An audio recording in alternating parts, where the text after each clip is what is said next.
No way! Oh my god!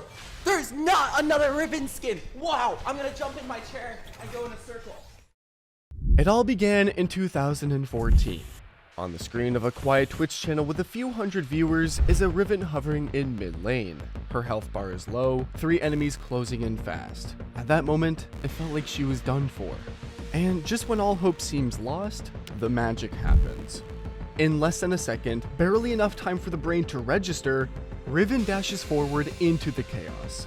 One slash followed another. Q slash, auto attack, R-win slash, E shield, Tiamat reset, all chained together in a blur of impossible speed.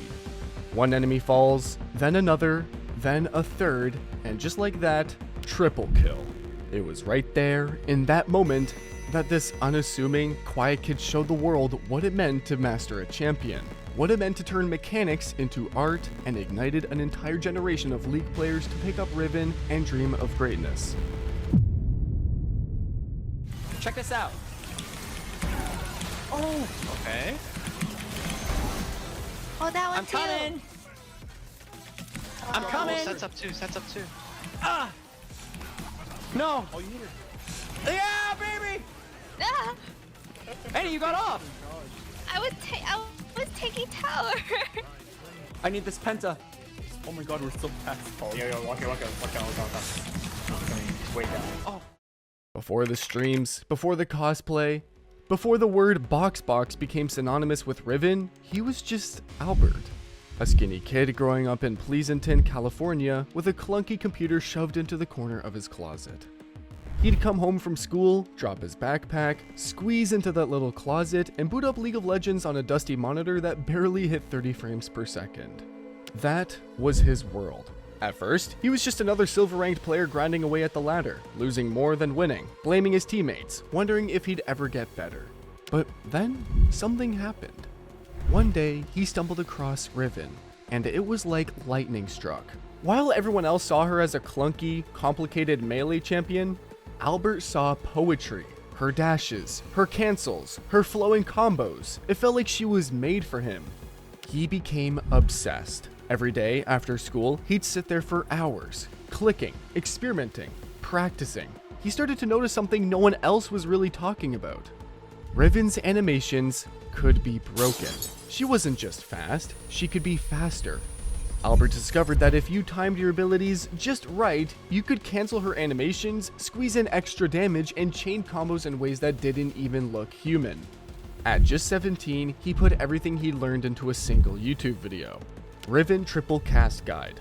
It was a tutorial that showed players how to buffer her Q slash, weave in auto attacks, and reset with items in a perfect rhythm. And overnight, it blew up. Forums called him the Riven guy. Threads popped up with titles like "Who is BoxBox and how is he doing that?" Clips of his mechanics started flooding Reddit, and his Twitch channel, once quiet, suddenly had an audience hungry to watch him play. Then came the big decision. Albert had to choose between college and risking it all to become a professional gamer. He reportedly had an offer from UC Berkeley, but Albert, he turned it down. When his parents asked him why, he just smiled and said, "I think I can build something bigger, but only if I give it everything." So he packed up his closet rig and went all in. On Riven, on streaming, on himself. Because he already knew there's no shortcut to mastery. I went from 5 viewers to 3,000 that day. I got a couple of really sick highlights. I flashed a Twisted Fate gold card to kill Twisted Fate. The Twisted Fate threw a gold card which is going to kill me. If I flash into him, the gold card hits me and I die. So I purposely walk backwards, let the gold card get towards my model, and then once it gets close, I flash over it and then kill him. And then I heal off of the kill and then survive. And then everyone's just like, holy sh*, this guy's nuts. And then for like the next 3 days, Reddit is just full of all these clips of the mysterious Riven player. You know how most players think they're fast, and that was enough? BoxBox made them look like they were playing in slow motion. For most of us, Riven is just another fighter champion. You hit Q, maybe E for a shield, spam some buttons, and hope for the best. But in BoxBox hands, she became something else entirely. A blur of movement, a dance of precision, a work of art. On stream, you could see his keyboard cam, his fingers flying, hitting keys so fast that they blurred into each other. And then the screen would light up. Q slash, auto attack, R-win slash, E shield. Tiamat reset, all crammed into a single breath. Even pros watching him would pause and say, wait, what just happened? Okay, you guys got this. You guys got this. Oh my god, there's so many! Okay. I'm gonna hit it. Where? The tower? EQW. Oh, did I do it? Oh my gosh. To rookies, it looked like chaos on the screen, just a mess of slashes, dashes, and light. But if you slowed it down, frame by frame, you'd see the genius. Every click, every key, perfectly timed. He wasn't just reacting, he was anticipating, reading the enemy's movements, buffering the next move before the opponent even realized what was happening. And then there was his S move. A trick where he'd cancel auto attack animations mid-stride by stopping and restarting movement between each hit, making Riven even faster, more fluid, more unpredictable. It got to the point where chat just called it boxboxing whenever someone pulled it off perfectly. But maybe the most iconic moment came in a custom game. BoxBox queued up against Insec, a Lee Sin prodigy known for his flashy mechanics. It was supposed to be a fun duel. But when the moment came and Insec tried a signature flash kick, BoxBox was already there. He predicted the flash, stunned him point blank, and deleted him in under a second. Even now, years later, players still point to that clip as the day Riven proved she could stand toe-to-toe with the flashiest champions in the game. For BoxBox though, it was never about showing off. He once said on stream, "I don't play Riven because she's easy, I play her because she rewards perfection. Every tiny mistake shows." But if you play her perfectly, it feels like magic. And that's exactly what he gave his audience. Magic. Watching him wasn't just watching a player win a game, it was watching someone turn mechanics into music. Every combo is a chord, every kill is a crescendo, and every highlight, a reminder that mastery isn't about pressing buttons faster, it's about making the impossible look inevitable. Is it some new Riven tech? Yeah, Zach VV is a challenger Riven player, and he told me there's a new Riven animation cancel. Holy sh! Ulted? Wow, wait, what made this possible? How is a new animation cancel possible? Or even better, was it always possible and no one knew? Yeah, it feels very wrong to not weave autos in. It feels like you're losing damage, but I guess if the goal is speed, then yes, this should work. For those of you who came in here recently. You press S right after a spell and before your Q. You combine S and Q into one motion to cancel certain animations. Normally, if you want to cancel your stun, for example, you'd have to like do it like this. E, W, Q. But now you can do it in a different way. W, S, Q. Hydra SQ. RSQ. Go unpunished. Here's a question for you. If you were Riot and you were seeing one player get so good he starts breaking the game, what would you do? It's simple. You start to watch his stream, understand how he's doing it, and start rewriting the rules. Because at that point, BoxBox wasn't just winning, he was rewriting what Riven could do. For years, Riven was seen as a solid pick. Strong in the right hands, sure, but balanced. Until BoxBox came along. With his animation cancels and lightning fast combos, he was doing things developers never expected. Moves that weren't even in the manual. On stream, people would spam, "Riot's watching this! RIP Riven next patch!" And they weren't wrong. In patch 4.12, Riot reportedly removed Tiamat's instant reset, a key part of his deadly one-shot combo. Then in patch 6.4, they increased her animation log duration, making her chain slower and riskier. And in patch 10.14, they nerfed her ultimate's win/damage, cutting down her ability to delete enemies in a single breath. It got to the point where players started calling every nerf a BoxBox patch. But the wildest part? Even after the nerfs, even after Riot deliberately made her combos harder, BoxBox would just smile, shrug, and find a new way to break her anyway. Every patch, every adjustment, they were just new puzzles for him to solve. And that became part of his legend. Because while the rest of us adjusted to the game had to adjust to him. This lane is a little, I'll be honest, it's rough. It's very rough. Aatrox is just better Riven. Imagine you are you and your mom just like has a twin brother and he's just you but better. It's so sad. Like, what do you do? Well, I'll tell you what you do. You harbor resentment, and then when you're significantly older and have more power, that's when you strike. By now, BoxBox wasn't just a Riven main, he was a showman. Between 2015 and 2017, he did what most thought was impossible. He stayed at the top of the ladder, challenger, playing almost exclusively Riven. At one point, over 80% of his games were on her. For anyone else, that would have been a death sentence. You can't climb with just one champ, right? BoxBox proved everyone wrong. But it wasn't just about the rank, it was the way he made the grind fun. On Twitch, his streams became a destination, not just for gameplay, but for laughs, lessons, surprises, and pure entertainment. He'd queue up in his famous bunny suit or swing a giant foam Riven sword between matches. He'd pause mid-stream to show off cosplay props or do goofy dances. And chat loved it. Dude, I kind of want a jungle too. You want a jungle? I don't know how, but can I try? Sure.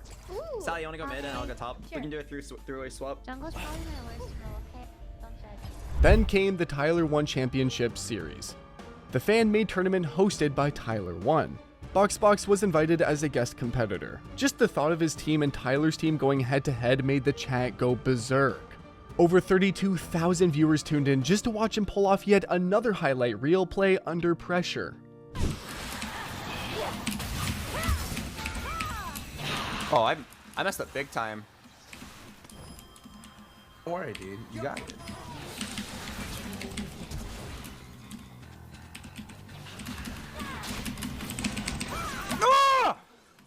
Even outside of the competition, BoxBox's social media presence kept growing. Shirts, plushies, and even a custom Riven mouse pad, it sold out almost instantly. People started posting pictures of their setups, BoxBox mousepad, Riven figurine, and the stream on their second monitor. He wasn't just a streamer anymore, he was a brand, one that stood for something bigger than just wins and losses. For many, he was proof that you could be skilled, entertaining, and unapologetically yourself, all at the same time. While other players chased the meta, the numbers, the grind, BoxBox reminded everyone what League was really about. Having fun, making memories, and showing off just a little along the way. Nice, I have red buff. Yasuo has flash. Oh, nice dodge. Oh, yeah. Oh. 3 in a row. Oh! 4. Oh, that's 4. Oh, he's. Oh! Oh, 6 dodges in a row. Are you kidding me? But here's the thing about climbing to the top. Staying there is even harder. By 2018, the cracks started to show. Streaming for hours every single day, climbing, falling, climbing again. The grind never stopped, and neither did the pressure.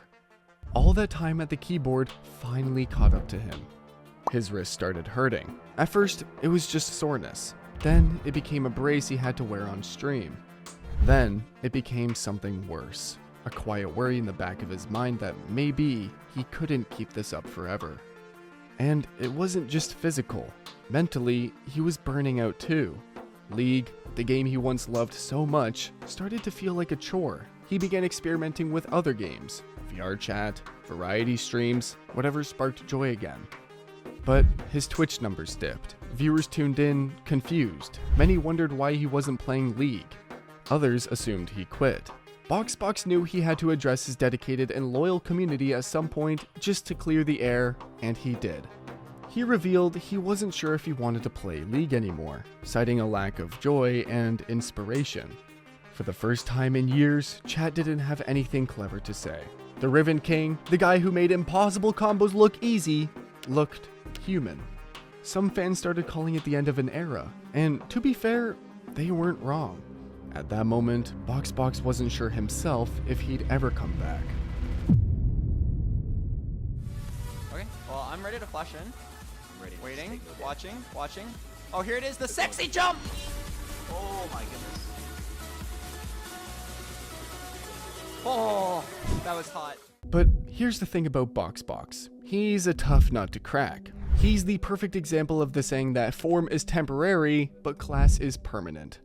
You can doubt him, you can count him out, you can even think he's done, but the Riven King doesn't stay down for long. By 2019, something in him clicked. He came back to League, not just to climb, not just to entertain, but to give back to the community he helped build. He launched his Riven Boot Camp, a live series where he taught players of all ranks how to master her mechanics, from the basics to the most advanced animation cancels. Streams that once felt quiet and unsure suddenly buzzed with energy again. Viewers showed up not just to watch, but to learn. He went from BoxBox the Riven main to BoxBox the top coach.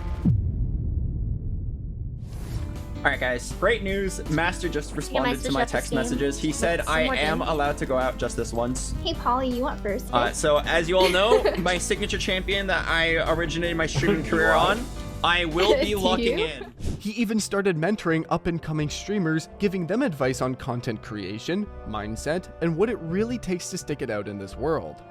Then came the speedruns. From 2020 to 2024, BoxBox attempted and completed not 1, but 3 Iron to Challenger runs, each in under 72 hours of playtime.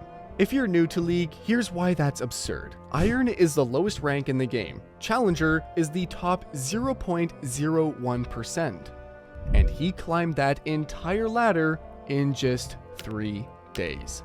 Every time he hit another milestone, the chat would explode, calling him RDK, the Riven Demon King. In 2023, Riot even invited him to co-stream the mid-season invitational, MSI, bringing his humor, insight, and hype to one of the biggest events of the year. And in 2024, he reportedly partnered with Riot to launch the redeemed Riven charity bundle. Although unconfirmed, the proceeds are reported to have gone toward mental health initiatives. At that point, it wasn't just about proving himself anymore. Now he was proving that you can stumble, fall, reinvent yourself, and still come back stronger. Because for BoxBox, it was never just about climbing the ladder, it was about lifting others up behind him. What I need to do is I need to just make it to like level 10 or so. But I will be honest, if I'm 10 times better than Aatrox, if I'm 10 times better, I can win. But only if I'm 10 times better. If I'm 9 times better, I will not win. But yes, scaling runes, I will be useful later on. I'm gonna stack CDR so I can try to dodge his abilities. Whenever it's a manaless versus manaless champion, whenever it's a manaless versus manaless champion, the stronger one wins. By now, if you've never touched Riven, even if you've barely played League, you've probably heard his name. BoxBox, the Riven virtuoso, the guy who made League of Legends feel like an art form. In all guides over YouTube, you still see his name pop up. Here's how to BoxBox your combos. This timing is called BoxBoxing it. He even has a dedicated YouTube channel where he shares his experience, plays the game while showing chat insights to combos, and some top plays. Till this moment, when a pro mid laner pulls off a perfect animation cancel on stage, chat still explodes, BoxBoxing it! And whenever someone deletes 3 enemies in a clean, flawless chain of slashes, Riven Diff fills the chat like confetti. I was the first Riven player in the world to actually like take advantage of it. It was called a fast Q, and you could auto attack 35 to 40% faster than normal just by like having really high APM and like clicking in a very precise way. It was 100% a bug, but Riot was like, wait, that's cool. Leave it in there. At the beginning, when it was discovered in season 2, people were just like, nah, f that shit, man, that's way too hard. Ain't nobody has the dexterity to Q and then click on the ground and then click on the target and then Q and repeat over and over and over again. The mechanical standard back then was really low. Like challenger players could not do this. So I was the first guy to spend 2 hours in a custom game to learn to do it every single time. For a whole generation of players, BoxBox didn't just show what Riven could do. He showed what you could do if you practice hard enough, if you cared enough to master the details everyone else ignored. Even pros have admitted they studied his VODs to learn new tech. But what makes his story even more powerful isn't just what he accomplished. It's how he stayed himself through it all. After all the rank 1 climbs, after all the viewership records, after all the tournaments, speedruns, and charity events, he still kept it simple, kept it humble, and was respectful as ever. He laughs at himself when he misplays and shares his experience in the coolest way possible. Because at the heart of it all, behind the combos and the hype, BoxBox is still that kid from Pleasanton. The kid with the close-it rig, practicing his mechanics until his fingers hurt, smiling at every little improvement. Fans often say, BoxBox is the reason I picked up Riven. BoxBox is the reason I stuck with League. Because he made it okay to try, okay to fail, okay to care. He reminded everyone that even in a game as brutal and competitive as League of Legends, there's room for beauty, for mastery, for a little bit of magic. And for the rest of us, he left behind a challenge. If you dare to play your best, to really, truly master something, maybe one day they'll say you're boxing it too. Keyboard Warrior 04 says, BoxBox, I'm tilted. Give me your holy word of untiltedness. One easy trick that makes you never get tilted ever in your life. All you have to do is have a very loving girlfriend, a great friend support network, a very good relationship with your family, a lot of money to be financially comfortable, and a car. People play League of Legends for different reasons. Some players play to climb the ladder, some are obsessed with topping the charts, but only a few try to build an entire empire on a single champion. BoxBox is one of those select few. He's the one and only Riven main who ignited League of Legends. Now, we want to hear from you. What's your favorite BoxBox moment? The triple cast one-shot to Challenger? The bunny suit in TCS? The Iron to Challenger speedrun? Or his regular tutorials where he teaches an entire generation how to cancel like a pro? Drop your answer in the comments below. And if you want more stories about the legends who shaped gaming, hit that subscribe button, smash the like, and if you made it this far, you should click this other video on your screen right now. Thanks for watching Admiral Ace, and until next time, keep acing, gamers.